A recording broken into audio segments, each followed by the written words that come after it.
नमस्कार, मैं रवीश कुमार। भारत सरकार के नोटिसों से ट्विटर लगता है चिढ़ गया है। ऐसा लगता है कि सरकार द्वारा लोगों के अकाउंट बंद कराने से ट्विटर तंग आ चुका है। इसलिए आज उसने यह बात सार्वजनिक कर दी ताकि लोग यह बात समझ जाएं कि ट्विटर खुद से ऐसा नहीं कर रहा है। ट्विटर ने बता दिया कि जेल भेजने का डर दिखाकर, जुर्माना लगा देने का डर दिखाकर उससे ये अकाउंट बंद करवाए जा रहे हैं।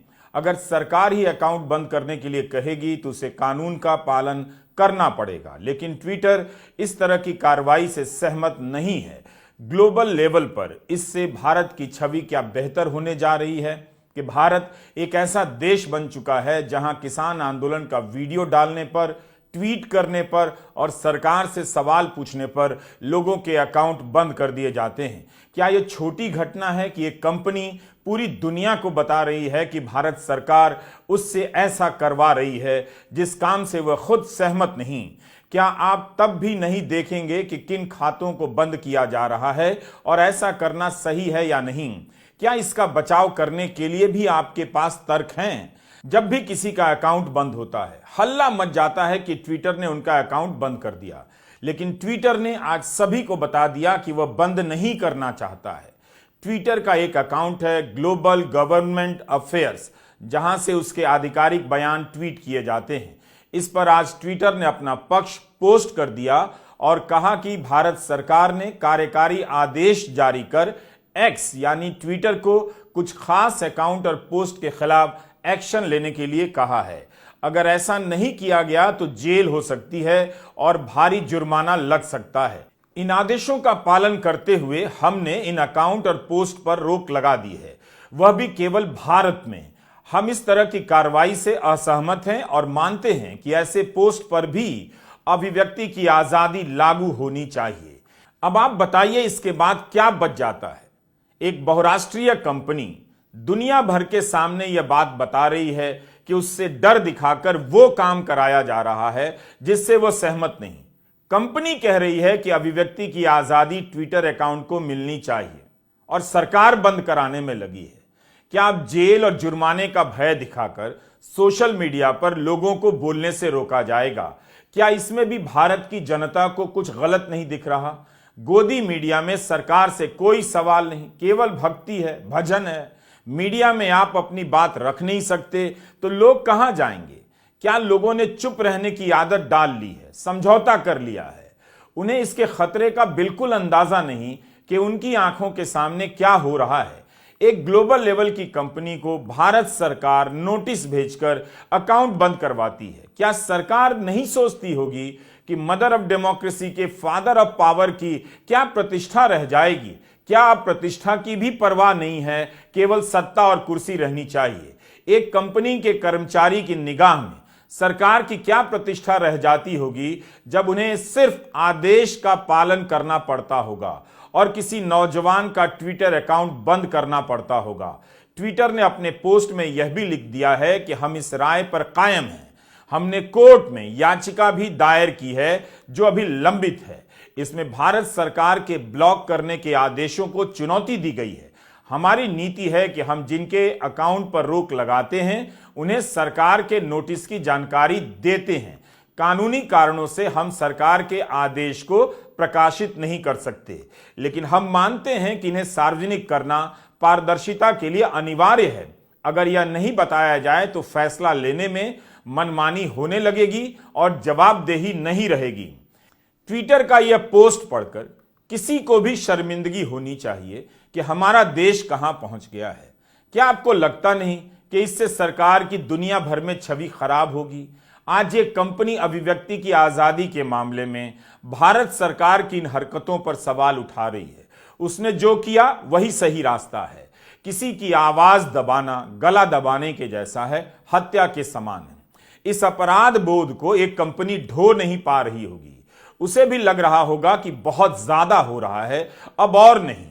तो क्या भारत सरकार में बैठे अफसरों, मंत्रियों और प्रधानमंत्री को नहीं लगता कि बहुत ज्यादा हो चुका है, रुकना चाहिए? क्या प्रधानमंत्री को याद नहीं कि उन्होंने अमेरिकी कांग्रेस में क्या बोला था? जब वे बहस और चर्चा को लोकतंत्र के लिए जरूरी मानते हैं तब फिर उनकी सरकार इस तरह से लोगों के अकाउंट बंद कराने में क्यों लगी है? खासकर ऐसे लोग जो उनकी नीतियों पर सवाल उठाते हैं, जन आंदोलनों पर रिपोर्ट करते हैं। Democracy is the idea that welcomes debate and discourse. Democracy is the culture that gives wings to thought and expression. जिस भी वाइज मैन ने प्रधानमंत्री मोदी को यह कहा था, उस वाइज मैन को खोजा जाए, खोज कर लाया जाए, ताकि वही वाइज मैन प्रधानमंत्री को उनकी बात याद दिला सके कि पत्रकारों, किसानों के ट्विटर अकाउंट बंद करना सही नहीं है। दुनिया भर में यह बात छप रही है और ट्विटर के पोस्ट के बाद छपेगी। फिर भी आप कहेंगे कि भारत की साख और प्रतिष्ठा बढ़ती जा रही है। फादर ऑफ पावर को पावर के अलावा कुछ नहीं दिखाई दे रहा। कितने लोगों का अकाउंट बंद किया जाएगा? ट्विटर ने आज हम सभी को छोटा कर दिया। एक कंपनी कह रही है कि यह बहुत ज्यादा है और हम हैं कि अपनी चुप्पी में इन गलतियों को समेटकर सनातनी गौरव खोज रहे हैं। ट्राइबल आर्मी के हंसराज मीणा को 6.5 लाख से ज्यादा लोग फॉलो करते हैं ट्विटर पर। वे लगातार जनजातीय समाज के मुद्दों को उठाते रहे हैं, राजनीति और लोकतंत्र के जरूरी मुद्दों पर बोलते रहे हैं, लेकिन उनके खाते को बंद कर दिया गया। हंसराज मीणा के पक्ष में प्रकाश आंबेडकर ने भी ट्वीट किया है और हंसराज के खाते को बहाल करने की मांग की है। ट्विटर पर ट्रेंड भी कराया गया, मगर कुछ सफलता नहीं मिली। इसी तरह पिछले 10 दिनों में एक के बाद एक ट्विटर अकाउंट बंद किए गए हैं, विथहेल्ड किया गया है, रोका गया है। ट्विटर किसी का अकाउंट रोकने से पहले उसे नोटिस भेजकर बता देता है कि भारत सरकार ने आपके खाते के खिलाफ नोटिस भेजा है, इसलिए अब यह ट्वीट भारत में नहीं दिखेगा। मगर आज ट्विटर ने यही बात पूरी दुनिया को बता दी कि लोग खुद भी देख लें कि भारत सरकार क्या कर रही है। ट्विटर खुद से खातों को बंद नहीं कर रहा, सरकार करवा रही है। अगर भारत सरकार के आदेशों का पालन नहीं किया गया तो वह जेल भेज देगी और जुर्माना लगा देगी। इसी तरह किसान आंदोलन के नेता सरकार से बातचीत कर रहे हैं और उन्हें खबर मिलती है कि उनके खाते बंद करा दिए गए हैं। सरवन सिंह पंढेर, सुरजीत फूल, तेजवीर सिंह अंबाला, रमनदीप सिंह मान, हरपाल संघा, अशोक दनौदा के अकाउंट बंद कर दिए गए। जिनसे सरकार बात कर रही है उनके भी खाते बंद करवा देती है। यही नहीं, 21 फरवरी को जब किसान मजदूर मोर्चा के नेता दिल्ली कूच की बात कर रहे थे, उस वक्त कृषि मंत्री अर्जुन मुंडा ट्वीट करते हैं कि सरकार बातचीत करना चाहती है, लेकिन जिन नेताओं के लिए यह ट्वीट किया गया था उनके तो अकाउंट ही बंद कर दिए गए थे। वे चीख रहे थे कि उनके असली अकाउंट बंद करा दिए गए हैं। नकली अकाउंट खोलकर उन पर अनाप शनाप लिखा जा रहा है ताकि उन्हें बदनाम किया जा सके। देखिए, हमारे फेसबुक अकाउंट, ट्विटर हैंडल बंद किए गए हैं। हमारे नाम पर जितने भी लीडर्स हैं, फेक अकाउंट, फेक फेसबुक आईडियां खोलकर पोस्टें डाली जा रही हैं।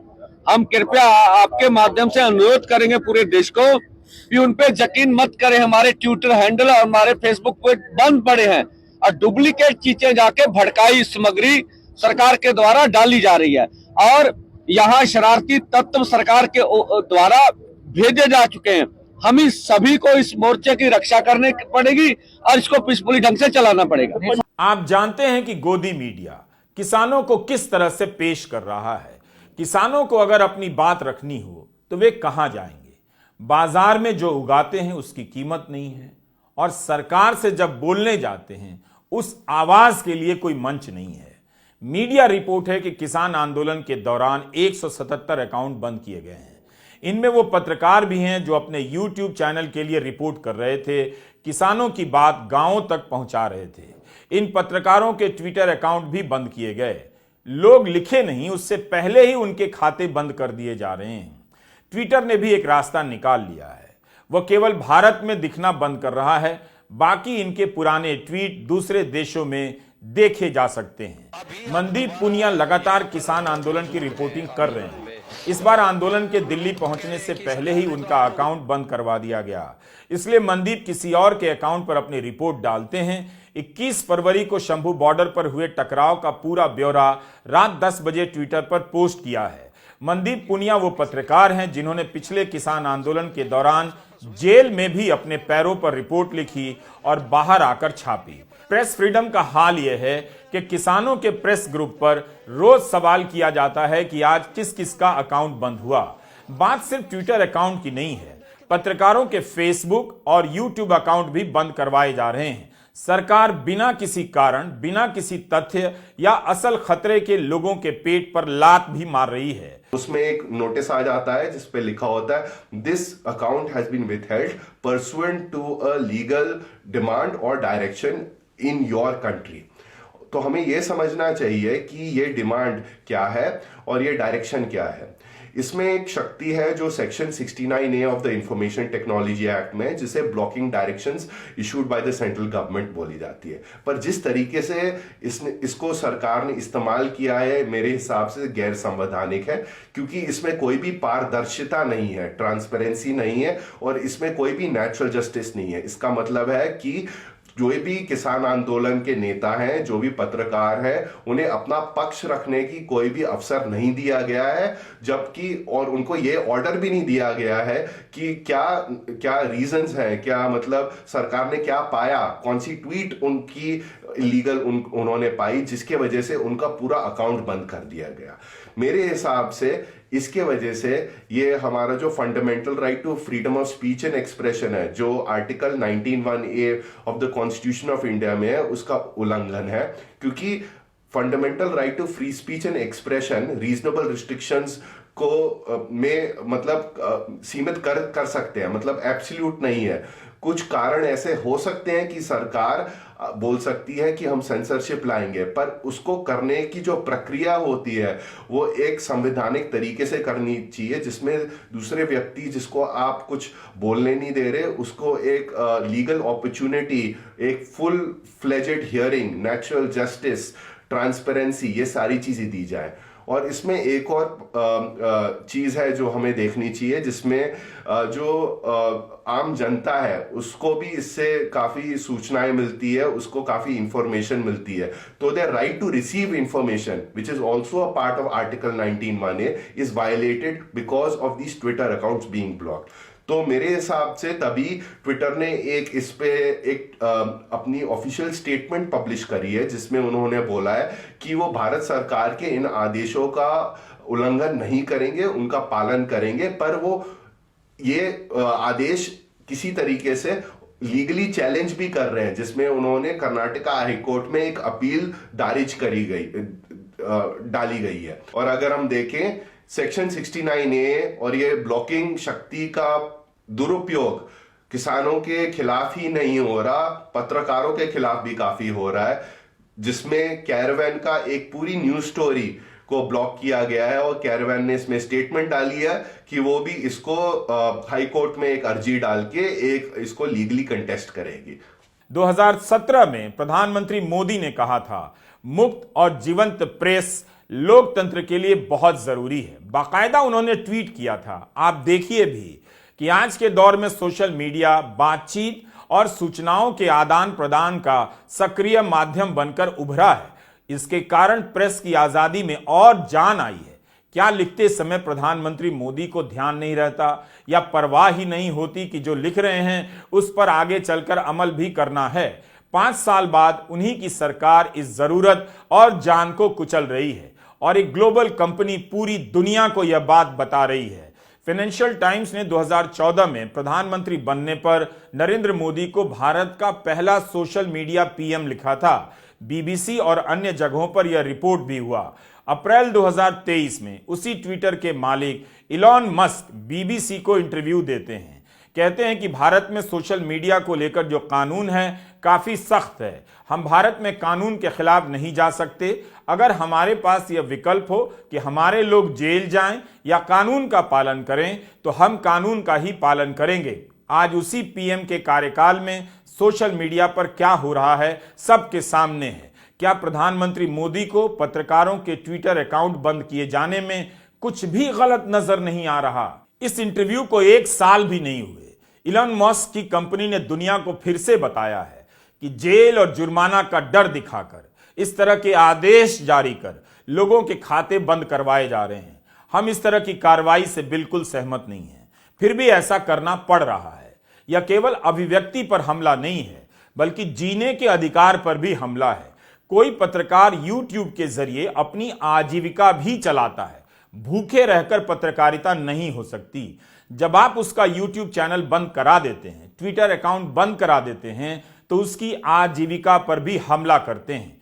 क्या हमारा देश इस स्तर पर आ गया है कि 2-4 लोग जो पत्रकारिता कर रहे हैं, लिख रहे हैं, बोल रहे हैं, उन्हें भूखा मार दिया जाए? ऐसा कर दिया जाए कि उन्हें कोई नौकरी ना दे, वे सोशल मीडिया के जरिए पत्रकारिता से अपना घर न चला सकें? क्या लोग इसे भी सही मानते हैं? इसमें भी किसी को खुशी मिलती होगी? इंटरनेट पर पारदर्शिता और बराबरी की वकालत करने वाले वकील अपार गुप्ता ने लिखा है कि यह प्री सेंसरशिप है, यानी कुछ होने से पहले ही सेंसर कर दो। पिछली बार जब मीडिया किसानों की बात ठीक से नहीं रख रहा था, तब किसानों ने ट्विटर पर अपना अकाउंट खोला, अपनी बात रखी, अपने बयानों को सही तरीके से रखा, अपने बयानों की प्रेस रिलीज ट्विटर के अकाउंट से जारी की, पुलिस की ज्यादतियों को भी जनता के सामने रखा, हर झूठ का मुकाबला किया। मगर इस बार जैसे ही ट्विटर के जरिए किसानों का पक्ष जनता के बीच पहुंचने लगा, उनके खाते बंद किए जाने लगे। सोचिए, इतनी बड़ी संख्या में किसान जमा हैं, उनके नेता अपनी बात ट्विटर पर नहीं कह सकते। मंत्री महोदय पीयूष गोयल जी ऊपर कहे मैं बात करूंगा, पर कुछ लगा नहीं, उसके बाद कुछ हुआ। देखिए, वहां मीटिंग में बैठे बैठे हमारे ट्विटर हैंडल बंद हो गए। हम वार्ता कर रहे हैं, फिर भी हमारे ट्विटर हैंडल, फिर भी हमने कहा हम दरवाजा बातचीत का खुला रखेंगे। हम आज भी कहते हैं सरकार कोई भी अनाउंसमेंट कर सकती है, जो लगता उन्हें भी हम कुछ देना चाहते हैं तो वो दे दें, लेकिन सरकार जो कुछ कह रही है वो सिर्फ हमारे आंदोलन का टाइम पास करना चाहती है, जो हमने देखा। ट्विटर के लिए भारत अमेरिका और जापान के बाद सबसे बड़ा बाजार है। किसान आंदोलन के पहले चरण में भी अनेक अकाउंट बंद किए गए थे। कैरमा पत्रिका का भी अकाउंट बंद हुआ था। उस समय सरकार ने कई अकाउंट को खालिस्तान समर्थक और पाकिस्तान से चलने वाला बताया था। ट्विटर ने तब भी सरकार की सारी बात मानी थी। कुछ समय के बाद ट्विटर के पूर्व CEO जैक डॉर्सी ने राज खोल दिया कि किसान आंदोलन के समय भारत सरकार ने कई सारे अकाउंट को बंद करने के लिए कहा, धमकी दी थी कि भारत में ट्विटर बंद करा देंगे। जब इलॉन मस्क से इस बारे में पूछा गया तो उन्होंने कहा कि हम पूरी धरती पर अमेरिका लागू नहीं कर सकते, ट्विटर के पास कोई विकल्प नहीं, उसे स्थानीय सरकार की बात माननी पड़ेगी, अगर हम पालन नहीं करेंगे तो वे बंद कर देंगे। तो ये हालत हो गई है अभिव्यक्ति की आजादी की। सरकार के खिलाफ बोलिए, सवाल कीजिए, आपके अकाउंट पर बंदी की तलवार लटका दी जाती है, अकाउंट विथहेल्ड कर दिया जाता है, बंद भी कर दिया जाता है। यह मामला भारत सरकार और ट्विटर के बीच का नहीं है, यह जनता और सरकार के बीच का मामला है। ट्विटर को बार बार नोटिस भेजकर सरकार ने जता दिया है कि उसे किसी प्रकार के जन दबाव का फर्क नहीं पड़ता। ग्लोबल छवि की चिंता नहीं कि भारत की छवि दुनिया भर में खराब हो जाएगी। आप किसी को बोलने लिखने से रोकेंगे तो जाहिर है आपकी छवि अच्छी नहीं होगी, मगर यह सब आपकी ही आंखों के सामने किया जा रहा है। सरकार हर दिन एक एक कदम से भी ज्यादा तेज रफ्तार से आगे बढ़ती जा रही है। अब तो अभिव्यक्ति के साथ साथ आजीविका पर भी हमला हो रहा है। नमस्कार, मैं रवीश कुमार।